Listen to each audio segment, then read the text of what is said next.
You are live with OG Stick High. Get your blunts ready. Get your drink ready. It's about to go down.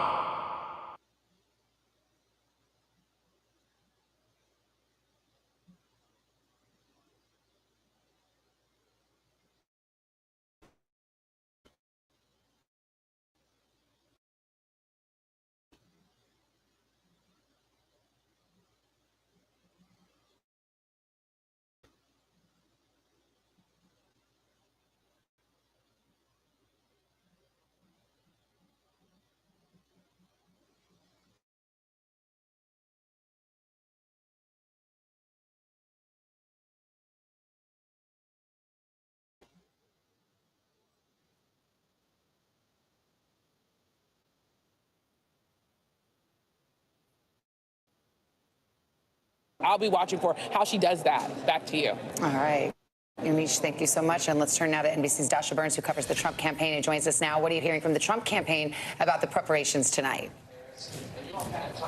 Well, look, Savannah, you've heard the former president say time and again that he does not do traditional debate prep, that campaigning is his prep. But we are told by sources that over the last few days, he has been hunkered down at Mar-a-Lago. He's been doing extensive policy sessions, and watch for him to do two things tonight, two things that his campaign wants him to do. Number one, tie Vice President Harris to President Biden, make her own what's going on with the economy, what's going on with immigration. And number two, remind voters some of the positions she took back in 2020 when she was running for president that were left of center. Try to paint her as simply too liberal for those moderate swing voters in places like the suburbs of Philadelphia. Of course, that is the plan. That is what the campaign wants. But it's all going to be about the execution in the moment, especially if Harris tries to bait the former president into an outburst. Savannah. All right, Dasha, thank you. Let's bring back Kristen Welker and Hallie Jackson. I want to talk about how the vice president has cast herself in this campaign as the prosecutor, going against Donald Trump. Are there limits to that in this format, do you think, of coming off in a prosecutorial way? Absolutely. When I've spoken to allies who are close to her, they say her biggest challenge tonight is getting specific, but not too specific. She's got to tell the story of how a Harris administration would differ from a Biden administration. That word we keep using, change. How would she change things right now? Does she acknowledge to some extent that the economy is not where she wants it to be, and really lay out in more detail what she wants to see? Yes, she's going to prosecute the case against Donald Trump on a range of different issues. She'll accuse him of switching his opinion, particularly when it comes to the issue of abortion and reproductive rights. But again, she's got to walk that fine line. Yeah, but she also has to answer for some changes in her own positions. Of course, she ran for president in 2020, and she came across and positioned herself as a much more progressive type of candidate. Now she's really moving to the middle here in a general election.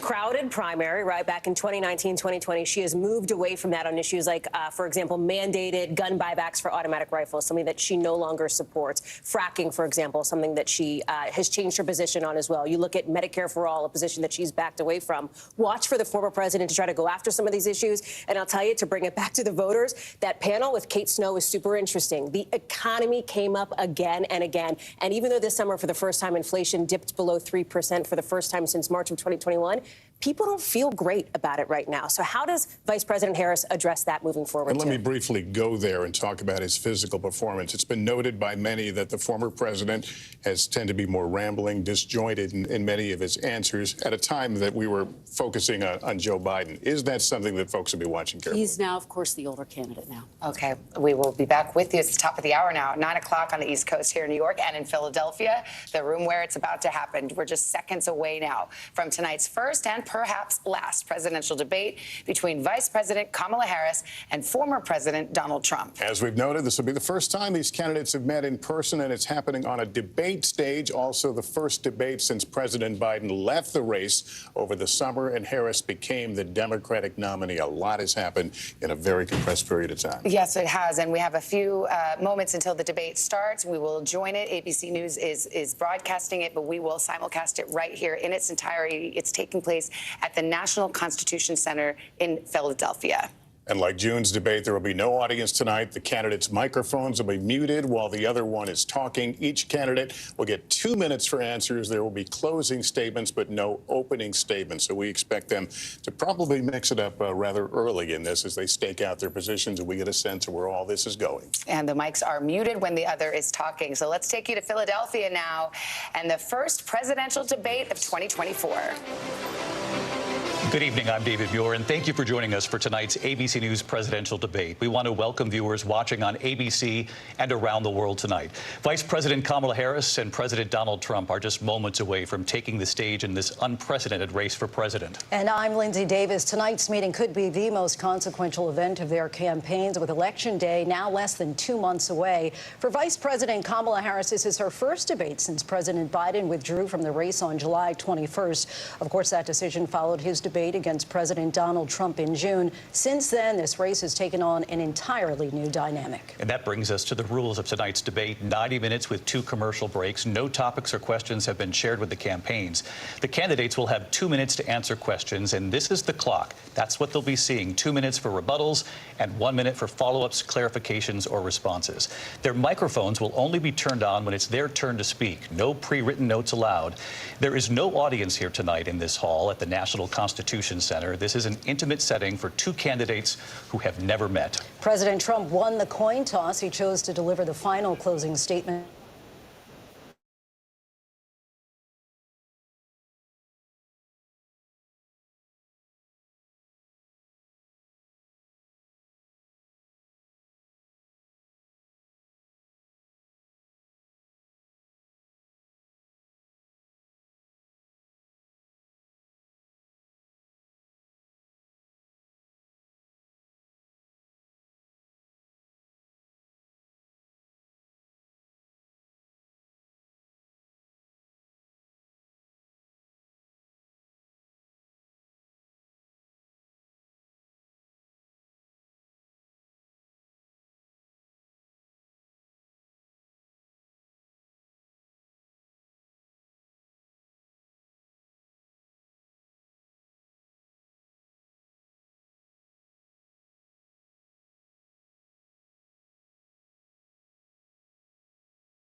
To raise their children, and I intend on extending a tax cut for those families of $6,000, which is the largest child tax credit that we have given in a long time, so that those young families can afford to buy a crib, buy a car seat, buy clothes for their children. My passion, one of them, is small businesses. My mother raised my sister and me, but there was a woman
in Colorado. They are taking over the towns. They're taking over buildings. They're going in violently.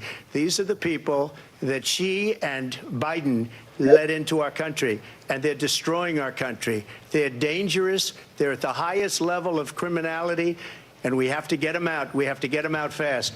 I created one of the greatest economies in the history of our country. I'll do it again and even better. We are going to get to immigration and border security during this debate, but I would like to let Vice President Harris respond on the economy here. Well, I would love to. Let's talk about what Donald Trump left us. Donald Trump left us the worst unemployment since the Great Depression. Donald Trump left us the worst public health epidemic in a century.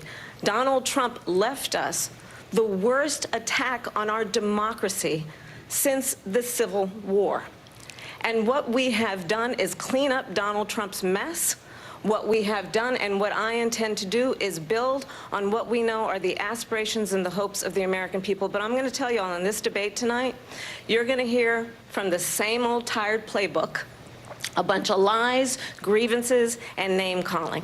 What you're going to hear tonight is a detailed and dangerous plan called Project 2025 that the former president intends on implementing if he were elected again. I believe very strongly that the American people want a president who understands the importance of bringing us together, knowing we have so much more in common than what separates us, and I pledge to you to be a president for all Americans. President Trump will give you a minute here to respond. Number one, I have nothing to do, as you know, and as she knows better than anyone, I have nothing to do with Project 2025. That's out there. I haven't read it. I don't want to read it purposely. I'm not going to read it. This was a group of people that got together. They came up with some ideas, I guess some good, some bad. But it makes no difference. I have nothing to do. Everybody knows I'm an open book. Everybody knows what I'm going to do. Cut taxes very substantially and create a great economy like I did before. We had the greatest economy. We got hit with a pandemic. And the pandemic was not since 1917, where 100 million people died, has there been anything like it. We did a phenomenal job with the pandemic. We handed them over a country where the economy and where the stock market was higher than it was before the pandemic came in. Nobody's ever seen anything like it. We made ventilators for the entire world. We got gowns, we got masks, we did things that nobody thought possible. And people give me credit for rebuilding the military. They give me credit for a lot of things, but not enough credit for the great job we did with the pandemic. But the only jobs they got were bounce back jobs. These were jobs bounce back, and it bounced back and it went to their benefit. But I was the one that created them. They know it, and so does everybody else. Vice President Harris, I'll let you respond. So Donald Trump has no plan for you. And when you look at his economic plan, it's all about tax breaks for the richest people. I am offering what I describe as an opportunity economy, and the best economists in our country, if not the world, have reviewed our relative plans for the future of America. What Goldman Sachs has said is that Donald Trump's plan would make the economy worse. Mine would strengthen the economy. What the Wharton School has said is Donald Trump's plan would actually explode the deficit. 16 Nobel laureates have described his economic plan as something that would increase inflation and by the middle of next year would invite a recession. You just have to look at where we are and where we stand on the issues. And I'd invite you to know that Donald Trump actually has no plan for you because he is more interested in defending himself than he is in looking out for you. That's just a soundbite. They gave her that to say. Look, I went to the Wharton School of Finance, and many of those professors, the top professors, think my plan is a brilliant plan. It's a great plan. It's a plan that's going to bring up our worth, our value as a country. It's going to make people want to be able to go and work and create jobs and create a lot of good, solid money for our country. Just to finish off, she doesn't have a plan. She copied Biden's plan, and it's like 4 sentences, like run, spot, run. 4 sentences that are just, oh, we'll try and lower taxes. She doesn't have a plan. Take a look at her plan. She doesn't have a plan. Mr. President, I do want to drill down on something you both brought up. The Vice President brought up your tariffs. You responded, and let's drill down on this, because your plan is what she calls is essentially a national sales tax. Your proposal calls for tariffs, as you pointed out here, on foreign imports across the board. You recently said that you might double your plan, imposing tariffs up to 20% on goods coming into this country. As you know, many economists say that with tariffs at that level, costs are then passed on to the consumer. Vice President Harris has argued it'll mean higher prices on gas, food, clothing, medication, arguing it costs the typical family nearly $4,000 a year. Do you believe Americans can afford higher prices because of tariffs? They're not going to have higher prices. What's going to have, and who's going to have higher prices, is China and all of the countries that have been ripping us off for years. I was the only president ever. China was paying us hundreds of billions of dollars, and so were other countries. And, you know, if she doesn't like them, they should have gone out and they should have immediately cut the tariffs. But those tariffs are there 3.5 years now under their administration. We are going to take in billions of dollars, hundreds of billions of dollars. I had no inflation, virtually no inflation. They had the highest inflation perhaps in the history of our country, because I've never seen a worse period of time. People can't go out and buy cereal or bacon or eggs or anything else. The people of our country are absolutely dying with what they've done. They've destroyed the economy. And all you have to do is look at a poll. The polls say 80 and 85 and even 90% that the Trump economy was great, that their economy was terrible. Vice President Harris, I do want to ask for your response, and you heard what the president said there, because the Biden administration did keep a number of the Trump tariffs in place. So how do you respond? Well, let's be clear that the Trump administration resulted in a trade deficit, one of the highest we've ever seen in the history of America. He invited trade wars. You want to talk about his deal with China? What he ended up doing is, under Donald Trump's presidency, he ended up selling American chips to China to help them improve and modernize their military, basically sold us out, when a policy about China should be in making sure the United States of America wins the competition for the 21st century, which means focusing on the details of what that requires, focusing on relationships with our allies, focusing on investing in American-based technology so that we win the race on AI, on quantum computing, focusing on what we need to do to support America's workforce so that we don't end up having on the short end of the stick in terms of workers' rights. But what Donald Trump did, let's talk about this, with COVID, is he actually thanked President Xi for what he did during COVID. Look at his tweet. "Thank you, President Xi," exclamation point, when we know that Xi was responsible for lacking and not giving us transparency about the origins of COVID. President Trump, I'll let you respond. First of all, they bought their chips from Taiwan. We hardly make chips anymore because of philosophies like they have and policies like they have. I don't say her because she has no policy. Everything that she believed 3 years ago and 4 years ago is out the window. She's going to my philosophy now. In fact, I was going to send her a MAGA hat. She's gone to my philosophy. But if she ever got elected, she'd change it. And it will be the end of our country. She's a Marxist. Everybody knows she's a Marxist. Her father's a Marxist professor in economics, and he taught her well. But when you look at what she's done to our country, and when you look at these millions and millions of people that are pouring into our country, I believe 21 million people, not the 15 that people say, and I think it's a lot higher than the 21. That's bigger than New York State pouring in. And just look at what they're doing to our country. They're criminals. Many of these people coming in are criminals. And that's bad for our economy, too. You know, you mentioned before, we'll talk about immigration later. Well, bad immigration is the worst thing that can happen to our economy. They have, and she has, destroyed our country with policy that's insane. Almost policy that you'd say they have to hate our country. President Trump, thank you. Lindsay? I want to turn to the issue of abortion. President Trump, you've often touted that you were able to kill Roe v. Wade. Last year, you said that you were proud to be the most pro-life president in American history.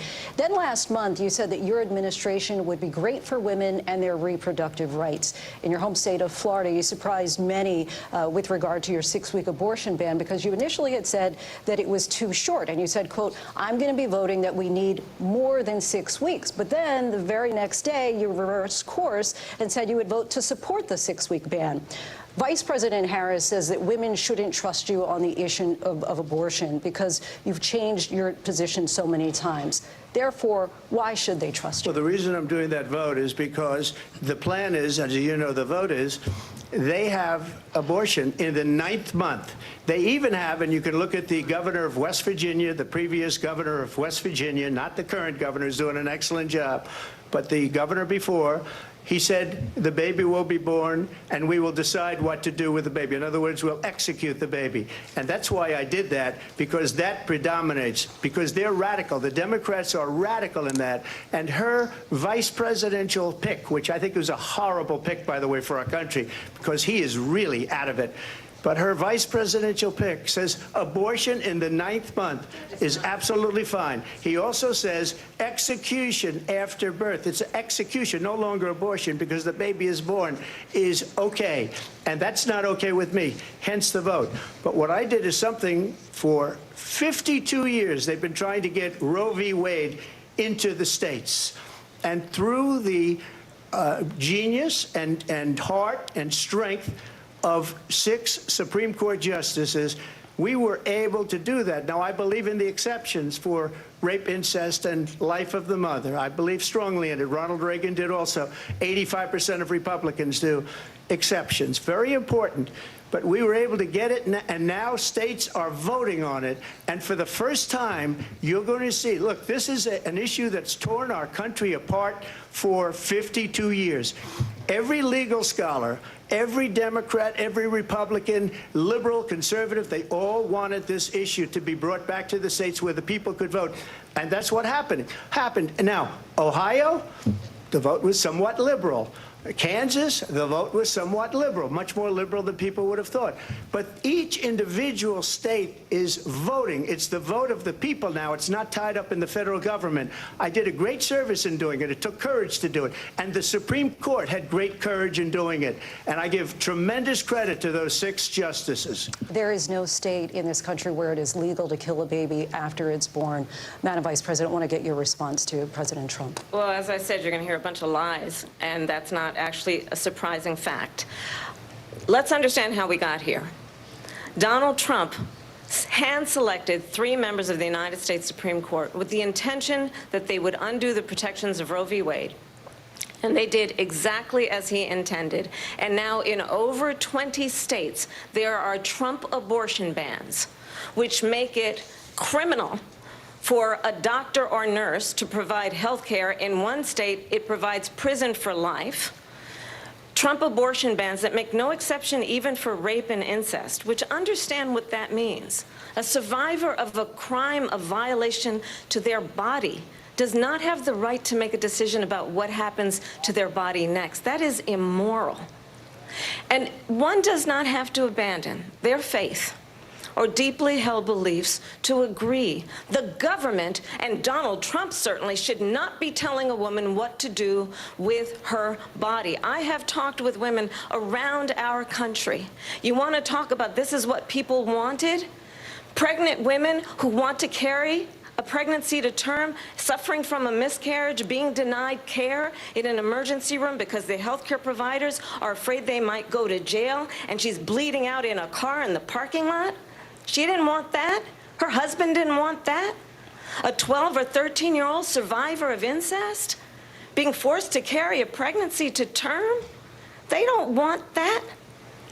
And I pledge to you, when Congress passes a bill to put back in place the protections of Roe v. Wade, as President of the United States, I will proudly sign it into law. But understand, if Donald Trump were to be reelected, he will sign a national abortion ban. Understand, in his Project 2025, there would be a national abortion, a monitor that would be monitoring your pregnancies, your miscarriages. I think the American people believe that certain freedoms, in particular the freedom to make decisions about one's own body, should not be made by the government. Thank you, Vice President Harris. Well, there she goes again. It's a lie.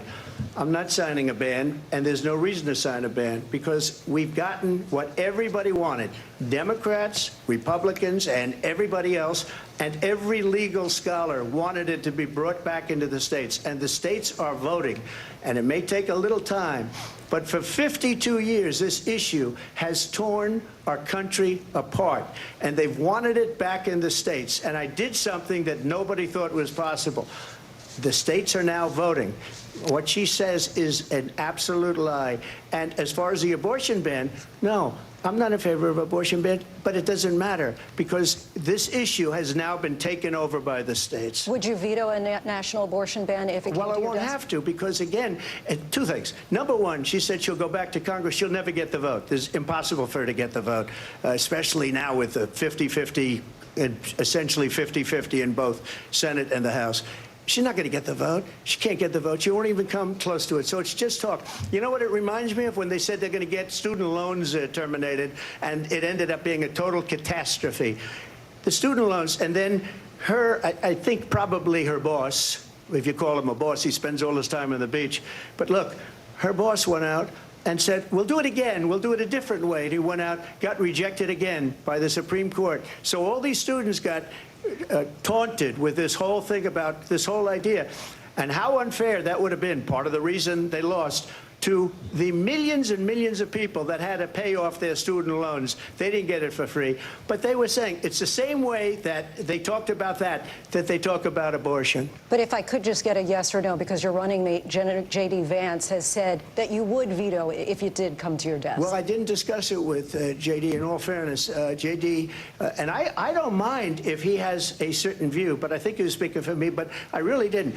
Look, we don't have to discuss it because she'd never be able to get it, just like she couldn't get student loans. They couldn't get student loans. They didn't even come close to getting student loans. They taunted young people and a lot of other people that had loans.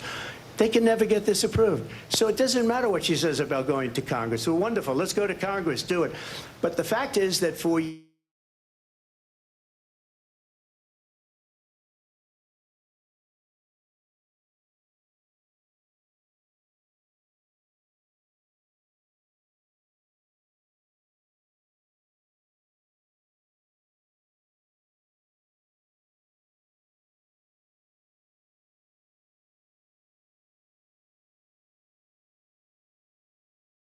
carrying a pregnancy to term and asking for an abortion. That is not happening. It's insulting to the women of America. And understand what has been happening under Donald Trump's abortion bans.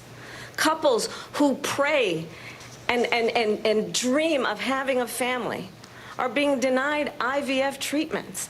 What is happening in our country? Working people, working women who are working 1 or 2 jobs, who can barely afford childcare as it is, have to travel to another state to get on a plane sitting next to strangers to go and get the health care she needs. Barely can afford to do it, and what you are putting her through is unconscionable.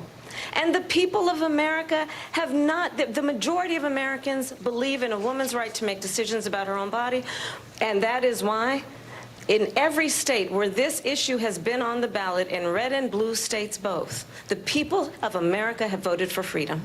Vice President Harris, excuse me, I have to respond. Another lie. It's another lie. I have been a leader on IVF, which is fertilization. The IVF, I have been a leader. In fact, when they got a very negative decision on IVF from the Alabama courts, I saw the people of Alabama and the legislature 2 days later voted it in. I've been a leader on it. They know that, and everybody else knows it. I have been a leader on fertilization, IVF. And the other thing, you should ask, will she allow abortion in the 8th month, 9th month, 7th month? Come on. Okay, would you do that? Why don't you ask her that question? Why don't you answer the question? Would you because veto? Under Roe v. Answer Wade, the question, would you veto? you could do abortions in the 7th month, the 8th month, the 9th That's month, not true. and probably after birth. Just look at the governor, former governor of Virginia. The governor of Virginia said we put the baby aside and then we determine what we want to do with the baby. President Trump, thank you. We're going to turn now to immigration and border security. We know it's an issue that's important to Republicans, Democrats, voters across the board in this country. Vice President Harris, you were tasked by President Biden with getting to the root causes of migration from Central America. We know that illegal border crossings reached a record high in the Biden administration. This past June, President Biden imposed tough new asylum restrictions. We know the numbers since then have dropped significantly. But my question to you tonight is, why did the administration wait until 6 months before the election to act? And would you have done anything differently from President Biden on this? So I'm the only person on this stage who has prosecuted transnational criminal organizations for the trafficking of guns, drugs, and human beings. And let me say that the United States Congress, including some of the most conservative members of the United States Senate, came up with a border security bill which I supported. And that bill would have put 1,500 more border agents on the border to help those folks who are working there right now overtime trying to do their job. It would have allowed us to stem the flow of fentanyl coming into the United States. I know there are so many families watching tonight who have been personally affected by the surge of fentanyl in our country. That bill would have put more resources to allow us to prosecute transnational criminal organizations for trafficking in guns, drugs, and human beings. But you know what happened to that bill? Donald Trump got on the phone, called up some folks in Congress and said, kill the bill. And you know why? Because he'd prefer to run on a problem instead of fixing a problem. And understand, this comes at a time where the people of our country actually need a leader who engages in solutions, who actually addresses the problems at hand. But what we have in the former president is someone who would prefer to run on a problem instead of fixing a problem. And I'll tell you something, he's going to talk about immigration a lot tonight, even when it's not the subject that is being raised. And I'm going to actually do something really unusual, and I'm going to invite you to attend one of Donald Trump's rallies, because it's a really interesting thing to watch. You will see during the course of his rallies, he talks about fictional characters like Hannibal Lecter. He will talk about windmills cause cancer.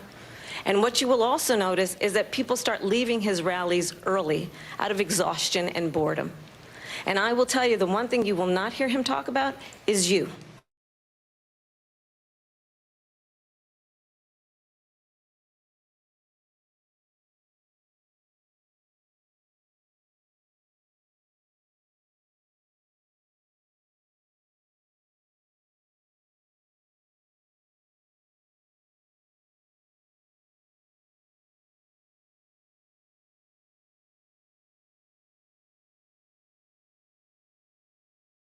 And the people that do go, she's bussing them in and paying them to be there, and then showing them in a different light.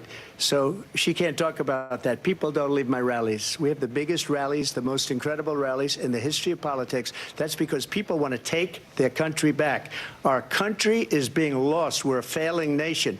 And it happened 3.5 years ago. And what's going on here, you're going to end up in World War III, just to go into another subject. What they have done to our country by allowing these millions and millions of people to come into our country, and look at what's happening to the towns all over the United States. And a lot of towns don't want to talk. It's not going to be Aurora or Springfield.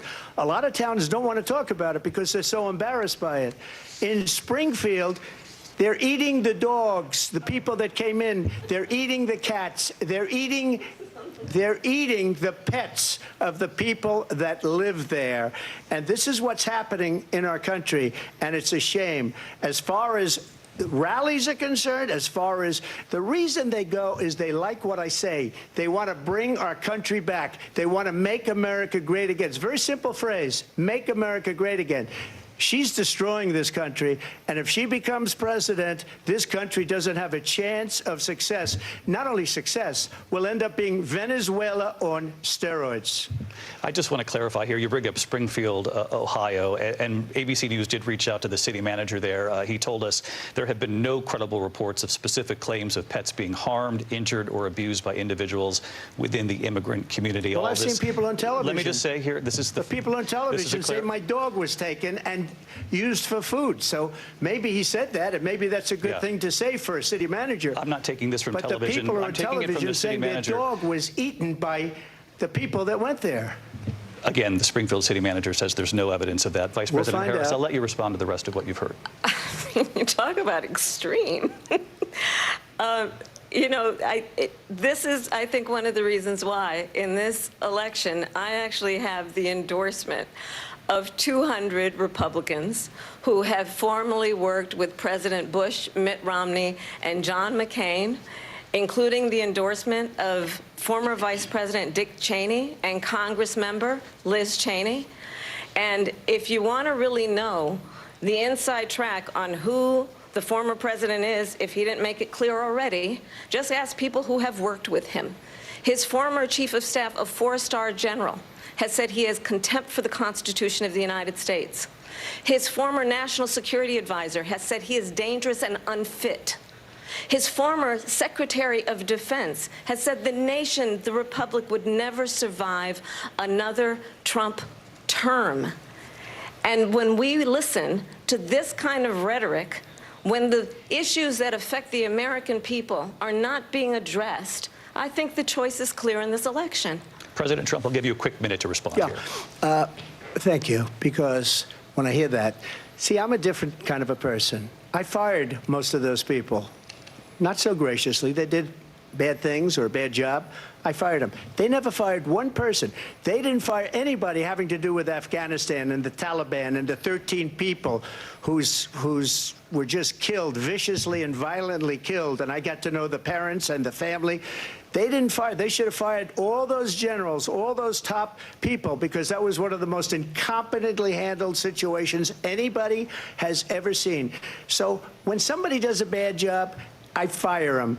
And you take a guy like Esper. He was no good. I fired him. So he writes a book. Another one writes a book. Because with me, they can write books. With nobody else can they. But they have done such a poor job, and they never fire anybody. Look at the economy. Look at the inflation. They didn't fire any of their economists. They have the same people. That's a good way not to have books written about you. But just to finish, I got more votes than any Republican in history by far. In fact, I got more votes than any president, sitting president, in history by far. Let me continue on immigration. It was what you wanted to talk about earlier, so let's get back to your deportation proposal that the vice president has reacted to as well. President Trump, you call this the largest domestic deportation operation in the history of our country. You say you would use the National Guard. You say if things get out of control, you'd have no problem using the U.S. military. Police, yes. You also said you would use local police. How would you deport 11 million undocumented immigrants? I know you believe that number is much higher. Take us through this. What does this look like? Will authorities be going door to door in this country? Yeah, it is much higher because of them. They allowed criminals, many, many millions of criminals. They allowed terrorists. They allowed common street criminals. They allowed people to come in, drug dealers, to come into our country, and they're now in the United States and told by their countries like Venezuela, don't ever come back or we're going to kill you. Do you know that crime in Venezuela and crime in countries all over the world is way down? You know why? Because they've taken their criminals off the street and they've given them to her to put into our country. And this will be one of the greatest mistakes in history for them to allow. And I think they probably did it because they think they're going to get votes, but it's not worth it because they're destroying the fabric of our country by what they've done. There's never been anything done like this at all. They've destroyed the fabric of our country. Millions of people let in. And all over the world, crime is down. All over the world except here. Crime here is up and through the roof. Despite their fraudulent statements that they made, crime in this country is through the roof. And we have a new form of crime. It's called migrant crime. And it's happening at levels that nobody thought possible. President Trump, as you know, the FBI says overall violent crime is actually coming down in this country. But Vice Excuse me, President the Harris, FBI they were defrauding statements. They didn't include the worst cities. They didn't include the cities with the worst crime. It was a fraud, just like their number of 818,000 jobs that they said they created turned out to be a fraud. President Trump, thank you. I'll let you respond, Vice President Harris. Well, I think this is so rich, coming from someone who has been prosecuted for national security crimes, economic crimes, election interference, has been found liable for sexual assault, and his next big court appearance is in November at his own criminal sentencing. And let's be clear, where each person stands on the issue of what is important about respect for the rule of law and respect for law enforcement. The former vice president called for defunding federal law enforcement, 45,000 agents, get this, on the day after he was arraigned on 34 felony counts. So let's talk about what is important in this race. It is important that we move forward, that we turn the page on this same old tired rhetoric and address the needs of the American people, address what we need to do about the housing shortage, which I have a plan for, address what we must do to support our small businesses, address bringing down the price of groceries. But frankly, the American people are exhausted with this same old tired playbook. Vice President Harris, thank you. Excuse me. Every one of those cases was started by them against their political opponent. And I'm winning most of them, and I will win the rest on appeal. And you saw that with the decision that came down just recently from the Supreme Court. I'm winning most of them. But those are cases, it's called weaponization. Never happened in this country. They weaponized the Justice Department. Every one of those cases was involved with the DOJ, from Atlanta and Fani Willis to the Attorney General of New York and the DA in New York. Every one of those cases. And then they say, oh, he's a criminal. They're the ones that made them go after me. By the way, Joe Biden was found essentially guilty on the documents case. And what happened in my documents case? They said, oh, that's the toughest of them all. A complete and total victory. 2 months ago, it was thrown out. It's weaponization, and they used it, and it's never happened in this country. They used it to try and win an election. They're fake cases. President Trump, thank you. A really quick response here, Vice President Harris, on this notion of weaponization of the Justice Department. Well, let's talk about extreme and understand the context in which this election in 2024 is taking place. The United States Supreme Court recently ruled that the former president would essentially be immune from any misconduct if he were to enter the White House again. Understand, this is someone who has openly said he would terminate, I'm quoting, terminate the Constitution of the United States, that he would weaponize the Department of Justice against his political enemies. Someone who has openly expressed disdain for members of our military. Understand what it would mean if Donald Trump were back in the White House with no guardrails, because certainly we know now the court won't stop him. We know J.D. Vance is not going to stop him. It's up to the American people Vice President to stop Harris, him. Thank you. Lindsay? Vice President Harris, in your last run for president. This is the one that weaponized, not me. She weaponized. I probably took a bullet to the head because of the things that they say about me. They talk about democracy. I'm a threat to democracy. They're the threat to democracy with a fake Russia investigation We do have a lot that went nowhere. We have a lot to get to. Lindsay? Vice President Harris, in your last run for president, you said you wanted to ban fracking. Now you don't. You wanted mandatory government buyback programs for assault weapons. Now your campaign says you don't. You supported decriminalizing border crossings. Now you're taking a harder line. I know you say that your values have not changed. So then why have so many of your policy positions changed? So my values have not changed, and I'm going to discuss every one of at least every point that you've made. But in particular, let's talk about fracking, because we're here in Pennsylvania. I made that very clear in 2020. I will not ban fracking. I have not banned fracking as Vice President of the United States. And in fact, I was the tie-breaking vote on the Inflation Reduction Act, which opened new leases for fracking. My position is that we have got to invest in diverse sources of energy so we reduce our reliance on foreign oil. We have had the largest increase in domestic oil production in history because of an approach that recognizes that we cannot over-rely on foreign oil. As it relates to my values, let me tell you, I grew up a middle-class kid raised by a hardworking mother who worked and saved and was able to buy our first home when I was a teenager. The values I bring to the importance of home ownership, knowing not everybody got handed $400 million on a silver platter and then filed bankruptcy 6 times, is a value that I bring to my work, to say we are going to work with the private sector and home builders to increase 3 million homes, increased by 3 million homes by the end of my first term.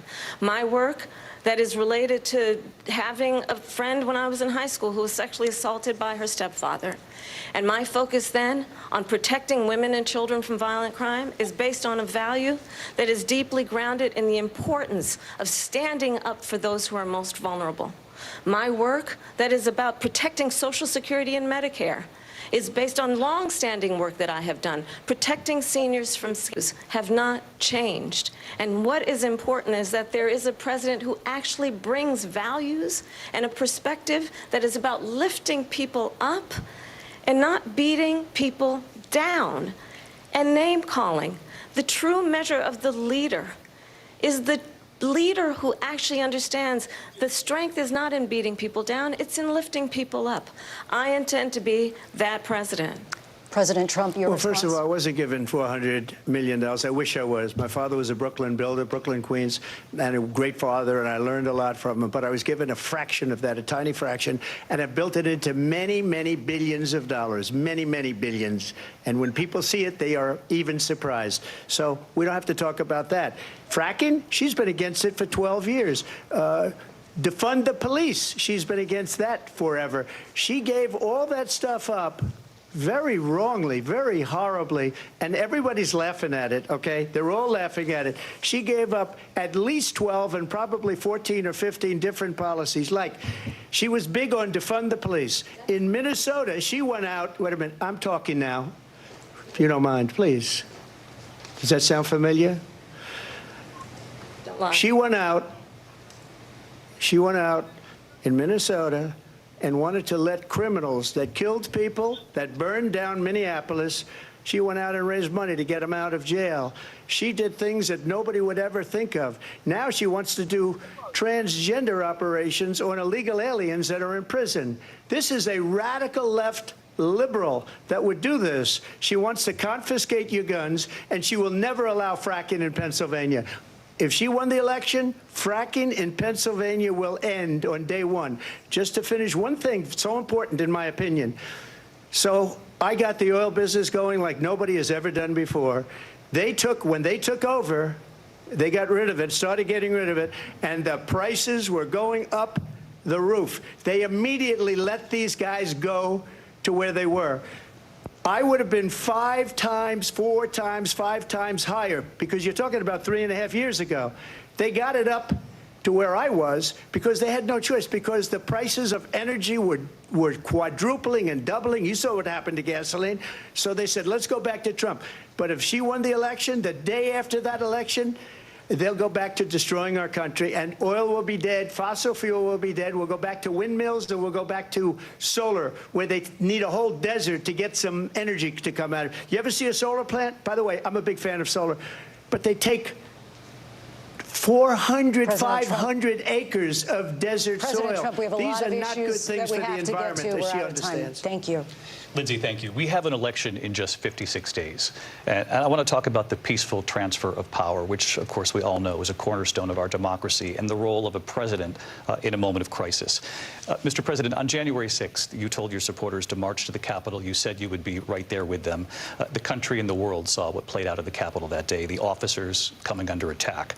Aides in the West Wing say you watched it unfold on television off the Oval Office. You did send out tweets, but it was more than 2 hours before you sent out that video message telling your supporters to go home. Is there anything you regret about what you did on that day? You just said a thing that isn't covered. Peacefully and patriotically, I said during my speech, not later on. Peacefully and patriotically. And nobody on the other side was killed. Ashley Babbitt was shot by an out-of-control police officer that should have never, ever shot her. It's a disgrace. But we didn't do this group of people that have been treated so badly. I ask, what about all the people that are pouring into our country and killing people that she allowed to pour in? She was the border czar, remember that. She was the border czar. She doesn't want to be called the border czar because she's embarrassed by the border. In fact, she said at the beginning, well, I'm surprised you're not talking about the border yet. That's because she knows what a bad job they've done. What about those people? When are they going to be prosecuted? When are these people from countries all over the world, not just South America? They're coming in from all over the world, David. all over the world, and crime rates are down all over the world because of it. But let me just one of those, David, one of those people are going to be prosecuted. One of the people that burned down Minneapolis is going to be prosecuted. Or in Seattle, they went into Seattle, they took over a big percentage of the city of Seattle. One of those people are going to be prosecuted. But let me just ask you. You might ask her that question. You were the president. You were watching it unfold on television. It's a very simple question as we move forward toward another election. Is there anything you regret about what you did on that day? Yes or no? I had nothing to do with that other than they asked me to make a speech. I showed up for a speech. I said, I think it's going to be big. I went to Nancy Pelosi and the mayor of Washington, D.C., and the mayor put it back in writing, as you know. I said, you know, this is going to be a very big rally or whatever you want to call it. And again, it wasn't done by me. It was done by others. I said, I'd like to give you 10,000 National Guard or soldiers. They rejected me. Nancy Pelosi rejected me. It was just 2 weeks ago. Her daughter has a tape of her saying she is fully responsible for what happened. They want to get rid of that tape. It would have never happened if Nancy Pelosi and the mayor of Washington did their jobs. I wasn't responsible for security. Nancy Pelosi was responsible. She didn't do her job. The question was about you as president, not about former Speaker Pelosi. But I do want Vice President Harris to respond here. I was at the Capitol on January 6th. I was the vice president-elect. I was also an acting senator. I was there. And on that day, the President of the United States incited a violent mob to attack our nation's capital, to desecrate our nation's capital. On that day, 140 law enforcement officers were injured, and some died. And understand, the former president has been indicted and impeached for exactly that reason.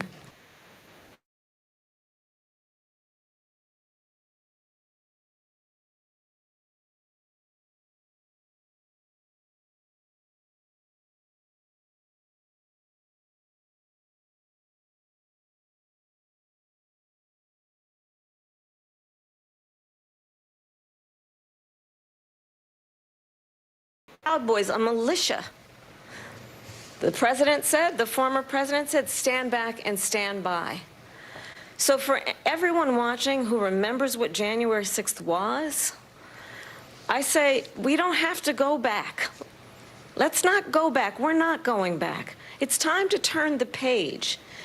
And if that was a bridge too far for you, well, there is a place in our campaign for you to stand for country, to stand for our democracy, to stand for rule of law, and to end the chaos, and to end the approach that is about attacking the foundations of our democracy because you don't like the outcome. And be clear on that point.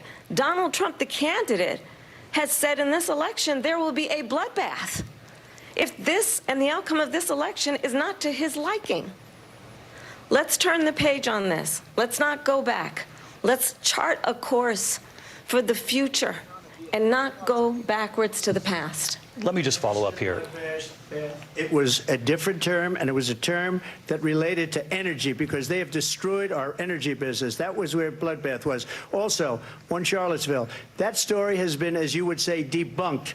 Laura Ingraham, Sean Hannity, Jesse, all of these people, they covered it. If they go an extra sentence, they will see it was perfect. It was debunked in almost every newspaper, but they still bring it up, just like they bring 2025 up. They bring all of this stuff up. I ask you this. You talk about the Capitol.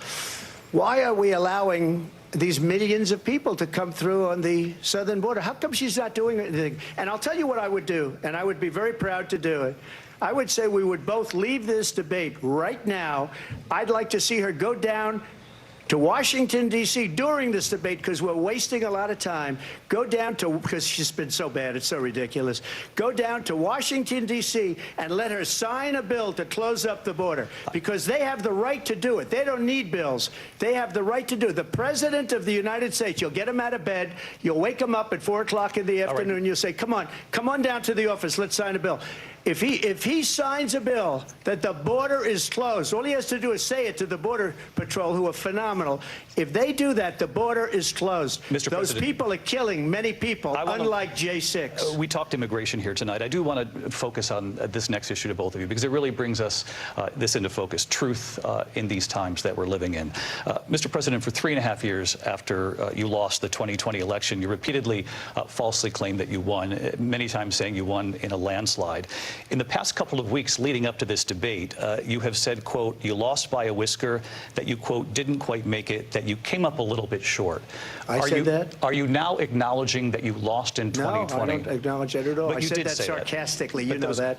It was said, oh, we lost by a whisker. That was said sarcastically.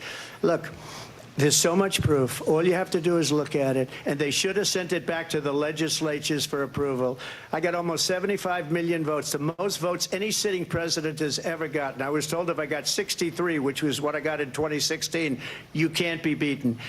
The election, people should never be thinking about an election as fraudulent. We need two things. We need walls. And we have to have it. We have to have borders. And we have to have good elections. Our elections are bad. And a lot of these illegal immigrants coming in, they're trying to get them to vote. They can't even speak English. They don't even know what country they're in practically. And these people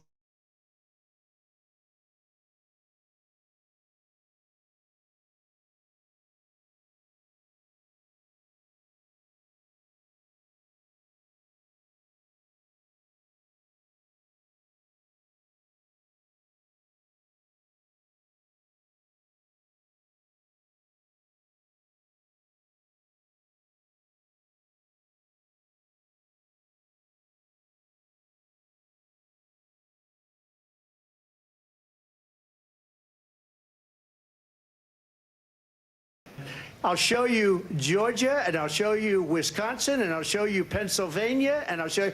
We have so many facts and statistics, but you know what? That doesn't matter, because we have to solve the problem that we have right now. That's old news. And the problem that we have right now is we have a nation in decline, and they have put it into decline. We have a nation that is dying, David. Mr. President, thank you. Vice President Harris, you heard the president there tonight. He said he didn't say that he lost by a whisker, so he still believes he did not lose the election that was won by President Biden and yourself.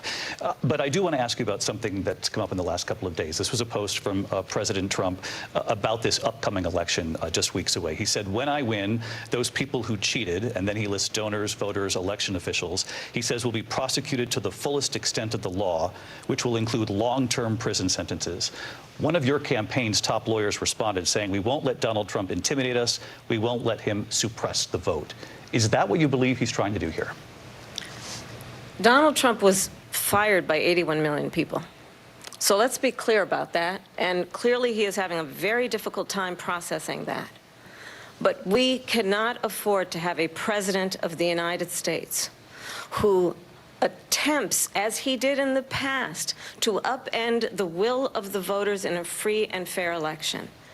And I'm going to tell you that I have traveled the world as Vice President of the United States, and world leaders are laughing at Donald Trump. I have talked with military leaders, some of whom worked with you, and they say you're a disgrace. And when you then talk in this way in a presidential debate and deny what over and over again are court cases you have lost because you did, in fact, lose that election, it leads one to believe that perhaps we do not have in the candidate to my right the temperament or the ability to not be confused about fact. That's deeply troubling, and the American people deserve better. I'll give you 1 minute to respond, Mr. President. Let me just say about world leaders. Viktor Orban, one of the most respected men, they call him a strong man. He's a tough person, smart. Prime Minister of Hungary. They said, why is the whole world blowing up? 3 years ago it wasn't. Why is it blowing up? He said, because you need Trump back as president. They were afraid of him. China was afraid, and I don't like to use the word afraid, but I'm just quoting him. China was afraid of him. North Korea was afraid of him. Look at what's going on with North Korea, by the way. He said Russia was afraid of him. I ended the Nord Stream 2 pipeline. And Biden put it back on day one, but he ended the XL pipeline. The XL pipeline in our country, he ended that. But he let the Russians build a pipeline going all over Europe and heading into Germany, the biggest pipeline in the world. Look, Viktor Orban said it. He said the most respected, most feared person is Donald Trump. We had no problems when Trump was president, but when this weak, pathetic man that you saw at a debate just a few months ago, that if he weren't in that debate, he'd be running instead of her. She got no votes. He got 14 million votes. What you did, you talk about a threat to democracy. He got 14 million votes, and they threw him out of office. And you know what? I'll give you a little secret. He hates her. He can't stand her. But he got 14 million votes. They threw him out. She got 0 votes. And when she ran, she was the first one to leave because she failed, and now she's running. I don't understand it, but I'm okay with it because your time is I think we're going to do very well. We've got a lot more to get to. Turning now to the Israel-Hamas war and the hostages who are still being held, Americans among them. Vice President Harris, in December, you said, quote, Israel has a right to defend itself, but you added, quote, it matters how, saying international humanitarian law must be respected. Israel must do more to protect innocent civilians. You said that 9 months ago. Now an estimated 40,000 Palestinians are dead. Nearly 100 hostages remain. Just last week, Prime Minister Benjamin Netanyahu said there's not a deal in the making. President Biden has not been able to break through the stalemate. How would you do it? Well, let's understand how we got here. On October 7, Hamas, a terrorist organization, slaughtered 1,200 Israelis. Many of them young people who were simply attending a concert. Women were horribly raped. And so absolutely, I said then, I say now, Israel has a right to defend itself. We would. And how it does so matters. Because it is also true, far too many innocent Palestinians have been killed. Children, mothers. What we know is that this war must end. It must end immediately, and the way it will end is we need a ceasefire deal and we need the hostages out. And so we will continue to work around the clock on that. Work around the clock, also understanding that we must chart a course for a two-state solution. And in that solution, there must be security for the Israeli people and Israel, and in equal measure for the Palestinians. But the one thing I will assure you always, I will always give Israel the ability to defend itself, in particular as it relates to Iran and any threat that Iran and its proxies pose to Israel. But we must have a two-state solution where we can rebuild Gaza, where the Palestinians have security, self-determination, and the dignity they so rightly deserve.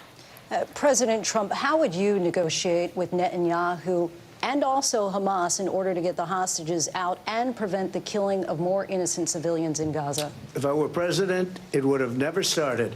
If I were president, Russia would have never, ever, I know Putin very well, he would have never, and there was no threat of it either, by the way, for 4 years, have gone into Ukraine and killed millions of people when you add it up, far worse than people understand what's going on over there.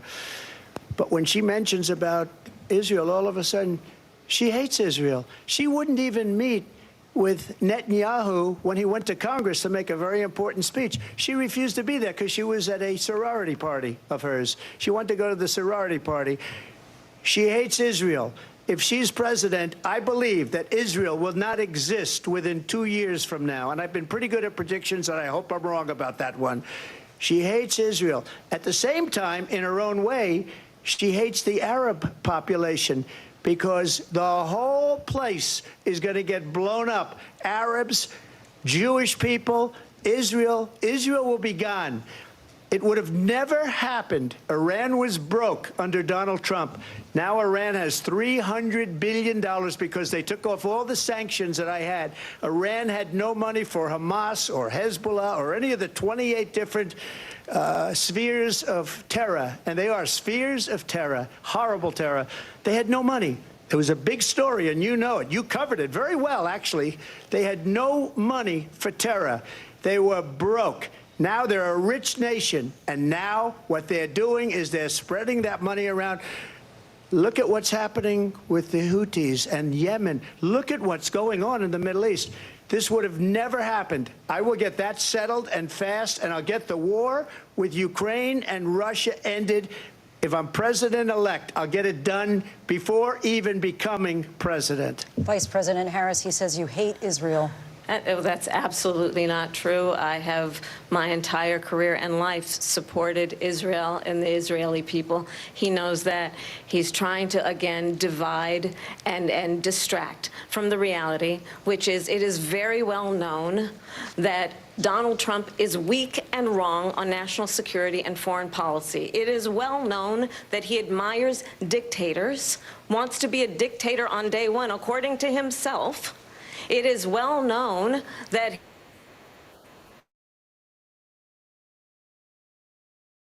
and go into Ukraine. It is well known that he said when Russia went into Ukraine, it was brilliant. It is well known he exchanged love letters with Kim Jong-un. And it is absolutely well known that these dictators and autocrats are rooting for you to be president again because they're so clear. They can manipulate you with flattery and favors. And that is why so many military leaders who you have worked with have told me you are a disgrace. That is why